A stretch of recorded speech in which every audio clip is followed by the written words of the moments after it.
नमस्कार। Before film की बात महेश और शैलेश के साथ। मैं हूं महेश शर्मा। मैं हूँ शैलेश अवस्थी। बात करीब 1900 के आसपास की है, जब जंग आज़ादी काफी एक ये कह लीजिए कि पूरी तरह से परवान चढ़ी थी। क्रांतिकारी एकजुट हो रहे थे और कांग्रेस जो आज़ादी का मूवमेंट चला रही थी, उसके नेता भी समय समय पर बैठ के करना और रणनीति बना रहे थे। इसी बीच में एक नारा कानपुर से निकलता है, इनकलाब जिंदाबाद। ये नारा 1921 में निकला और आज 20 यानी 2021 सन चल रहा है, लगभग 100 साल हो गए हैं। इसलिए ये मौजूद भी है कि इस पर चर्चा की जाए।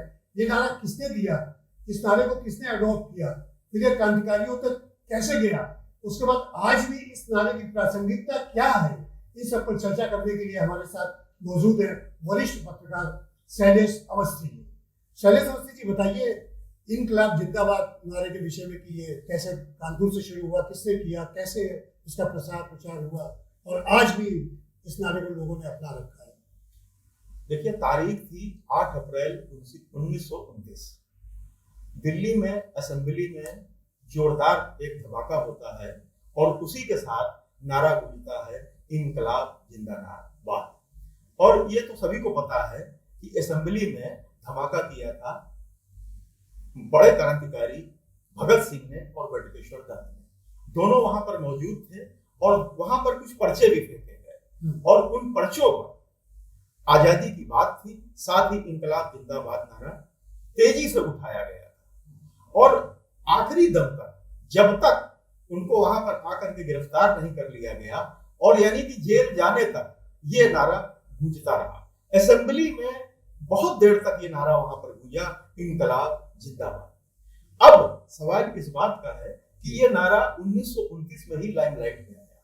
जब असेंबली में बम धमाके के साथ इस नारे का उद्घोष हुआ तो वो उद्घोष देश में ही नहीं पूरी दुनिया में गूंजा, इनकलाब जिंदाबाद। अब इसको लेकर के बहुत बार लोगों को भ्रम होता है कि ये शायद पहली बार नारा भगत सिंह के मुंह से निकला या फिर ये क्रांतिकारियों का नारा बन गया, फिर ये यानी कि ये क्रांतिकारियों का ही नारा था।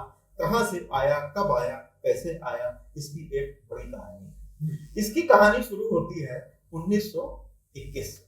1921 ये वो दौर था जब जंग आजादी अपने पूरे शबाब पर थी। क्रांतिकारी मतलब करो या मरो, हमको आजादी चाहिए और आजादी, पूर्ण आजादी चाहिए।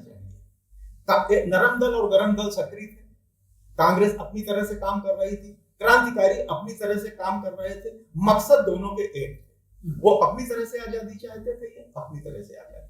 अब हम आते हैं मुद्दे पर, इनकलाब जिंदाबाद। इस नारे को लेते ही आपके अंदर एक चिंगारी पैदा होती है, जोश आ जाता है, एक जोश आ जाता है। उसका कारण है कि आजादी की लड़ाई का प्रतीक नारा ये आज भी गूंजता है। आजादी के बाद भी जब भी कहीं विरोध प्रदर्शन आप देखेंगे, इनकलाब जिंदाबाद का नारा गूंजता है। अब हम आपको बता दें, 1921 में इस नारे की भारत में नींव पड़ी। उस समय कानपुर में रहा करते थे हजरत मोहानी, चमनगंज मोहल्ले में मौलाना हजरत मोहानी। ये भी बहुत बड़े स्वतंत्रता संग्राम सेनानी थे।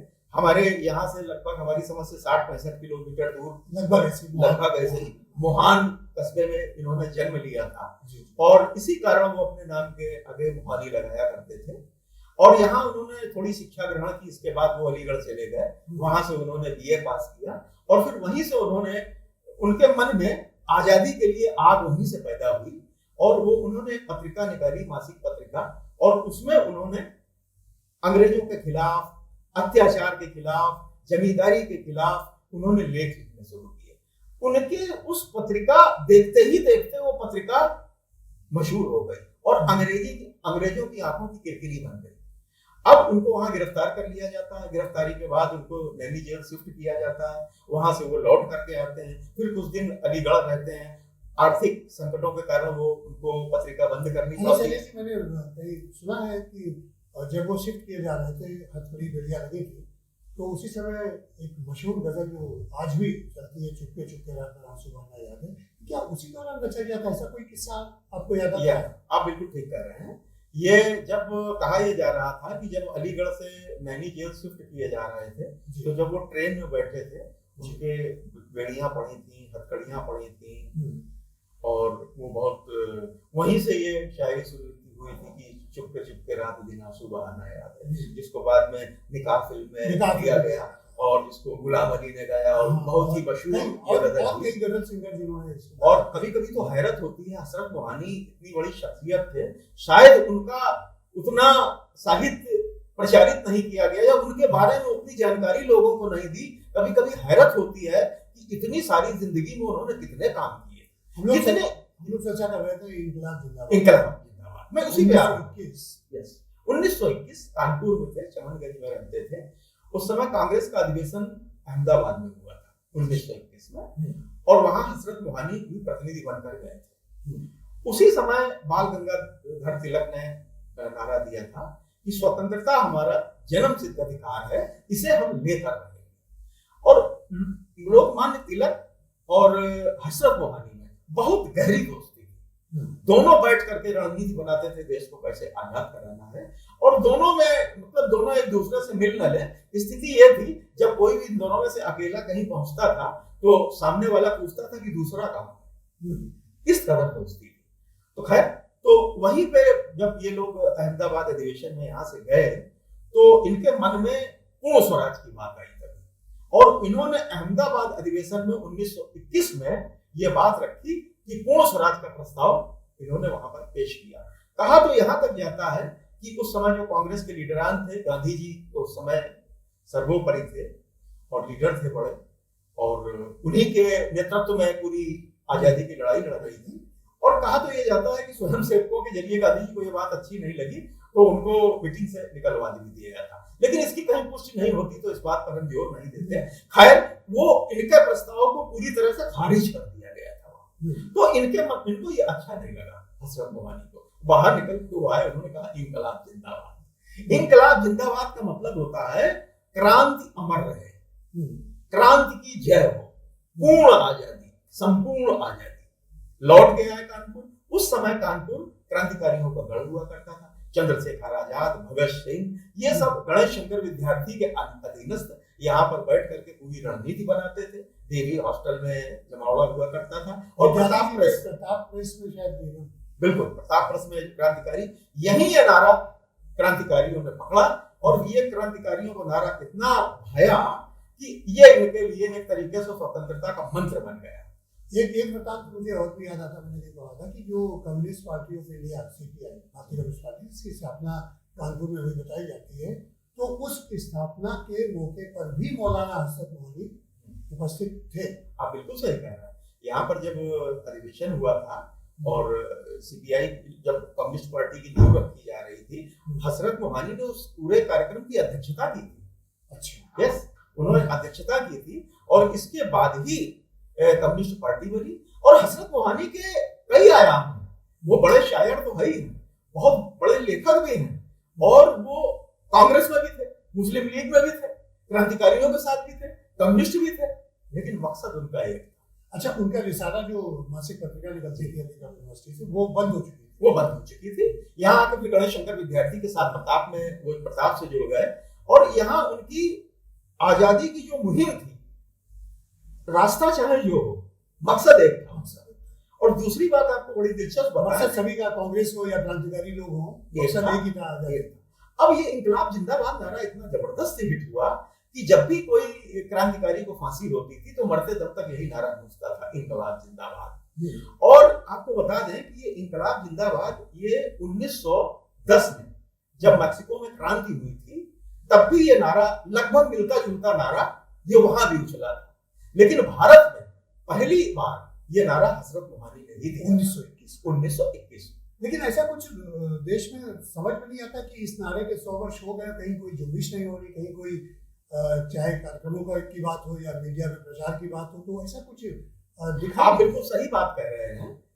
क्या है कि हमारे कालांतर में या अभी भी जो हमारा इतिहास है, चाहे स्वतंत्रता का इतिहास हो, चाहे देश का इतिहास हो, अपने अपने समय पे अपने अपने तरीके से लोगों ने इतिहास को लिखा। जो उनके माफिक पड़ा उस तरह से इतिहास लिखाया गया, या किसी ने विचारधारा से प्रेरित होकर के इतिहास लिख दिया। बहुत सारे आजादी के लड़ाई में ऐसे किरदार हैं जिनको दरकिनार कर दिया गया, वो किसी मानों में पटेल से, नेहरू से, या किसी भी लोकमान्य तिलक से किसी भी सूरत में कम नहीं थे। अगर आप इनकी बात करें तो ये संविधान निर्माता कमेटी के सदस्य भी थे हजरत मोहानी, और 370 आर्टिकल का विरोध इन्होंने किया था। ये शायद बहुत कम लोगों को मालूम होगा।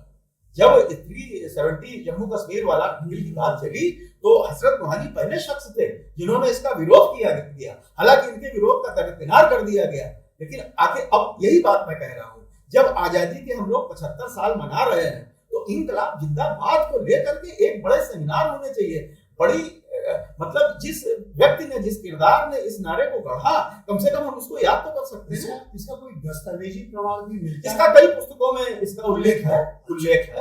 लेकिन क्या है ना, यही बात है कि हम हजरत मोहानी को, गणेश शंकर विद्यार्थी हजरत मोहानी, और मैं आपसे बता दूं उन्नाव में थे विशंबर दयाल त्रिपाठी।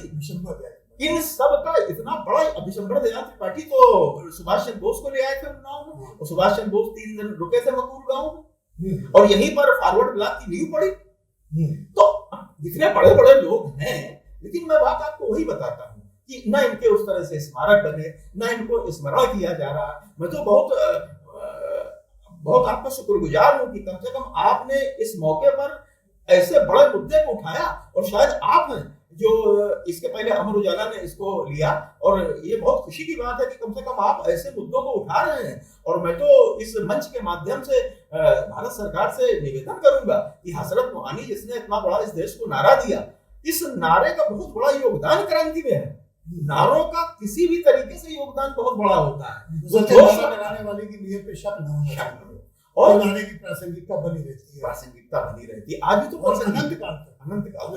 और मैं समझता हूं कि इनकलाब जिंदाबाद ऐसा नारा है जो आजादी के पहले था, आजादी के बाद रहेगा, और युगों युगों तक रहेगा, क्योंकि इसके पीछे जो मैसेज है, क्रांति अमर रहे, क्रांति की जय हो, इसको कौन नकार सकता है। आज दुनिया भर की हम लोग बात कर रहे हैं तालिबान, आप देखिए अफगानिस्तान में क्या हो रहा है, क्या नहीं हो रहा है। तो जो ये नारा दिया गया क्रांति का, अब आपको एक बड़ी दिलचस्प घटना हम इस नारे से जुड़ी बताते हैं। जब इनकलाब जिंदाबाद नारा ये भगत सिंह ने असेंबली में दिया, उठाया ना, तो कलकत्ता से एक अखबार निकलता था, उसमें कोई भट्टाचार्य एडिटर थे, उन्होंने इस नारे का विरोध किया। उन्होंने कहा ये नारा निरर्थक है, इस नारे का कोई मतलब नहीं। तो भगत सिंह ने बहुत बढ़िया जवाब दिया। 6 दिसंबर 1929 को शायद ये ट्रिब्यून में छपा भी है, चल सकती है, भगत सिंह की चिट्ठी पूरी छपी। इस नारे का उन्होंने जवाब दिया कि इस नारा निरर्थक कभी नहीं हो सकता, युगों युगों याद रखा जाएगा ये नारा, और ये क्रांति का मंत्र है नारा। इस नारे का मतलब है बदलाव, और बदलाव हमारी रूढ़िवादिता हमको बदलाव नहीं करवाने देती है। और कानपुर के मजदूरों का शहर हुआ करता था, फैक्ट्रियां जिंदा थी, 24 घंटे मजदूरों की चहल पहल होती थी। जब हड़ताल और प्रदर्शन होते थे तो यही नारा लगाया जाता था, इंकलाब जिंदाबाद, लड़ेगी जीते हुए। ये 2 नारे मैंने खुद बालिकान से सुनता है। तो मैं आपको ये बता रहा था उस पे। अब आप देखिए ना, उस वक्त देखिए, तुरंत भगत सिंह ने जवाब दिया। जिस व्यक्ति की 23 साल की उम्र में जो शहीद हो गया हो, उस व्यक्ति की सोच देखिए यार, उसने तुरंत जवाब दिया। और उस जमाने के अखबार देखिए, भगत सिंह की पूरा जवाब छापा ट्रिब्यून में, और उन्होंने यही लिखा कि हम रूढ़िवादिता में फंसे हैं, और रूढ़िवादिता हमको कभी कभी कायर बना देती है, काहिल बना देती है। इसलिए उस बदलाव की जरूरत है, और परिवर्तन होते रहना चाहिए, और हमको बदलाव को स्वीकार कर देना चाहिए। और इसलिए ये नारा बिल्कुल सही है, और इसीलिए हम इस नारे को उठाया था और उठाते रहेंगे। आपका बहुत बहुत धन्यवाद शैलेश अवस्थी जी। ये इनकलाब जिंदाबाद जिस नारे की उत्पत्ति कानपुर से हुई, कानपुर से शुरू हुआ 1921 में, और आज 100 साल हो गए हैं। कभी जब मजदूरों का शहर हुआ करता था तो ये नारा गूंजता रहता था, कानों में सबके सुनाई देता था। लेकिन आज कानपुर हमारा उद्योगों का कब्रिस्तान बन गया है। ये नारा भी उसी के साथ इसका लोप होता जा रहा है। मजदूरों की एक्टिविटीज, फैक्ट्री मजदूर लगभग यहाँ से समाप्त हो चुके हैं। जहाँ थोड़े बहुत बचे भी हैं, वहाँ शायद किसी की हिम्मत नहीं हो पाती कि इनकलाब जिंदाबाद या परिवर्तन या अपनी मांगों को लेकर कैसे नारे बुलंद करें। नमस्कार, धन्यवाद। अगर आपको हमारा वीडियो पसंद आया हो तो इसे लाइक करें, सब्सक्राइब करें और साथ ही बेल आइकन दबाना ना भूलें।